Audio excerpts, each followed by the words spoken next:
part of what I think people need to understand is that some of the situation we would be in even without the pandemic. Right.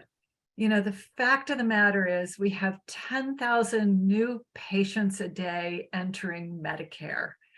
And I'm not talking about that just as an insurance mechanism, but it reflects the aging of our population. Right.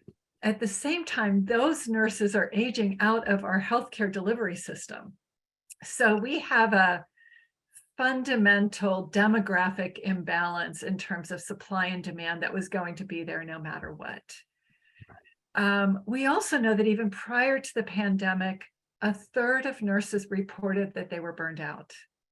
So, the healthcare system and the way that it is designed and the pressures that we're putting on nurses had 1 out of 3 coming to work feeling unengaged.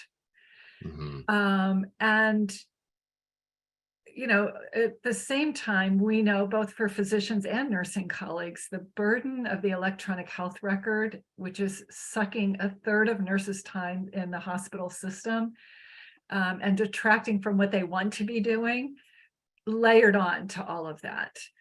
It has, if people feel like it has gotten worse because of the pandemic, it has. We lost 100,000 nurses last year. A disproportionate number of those nurses were under the age of 35. Part of that, like for everybody in that age group, has to do with childcare and the pressures around childcare. So all of those forces are really sort of commingling, right, with the pandemic and everything that happened with the pandemic on top of that. So if it feels like it's tough, people are right. This isn't in their imagination. This is legitimately difficult.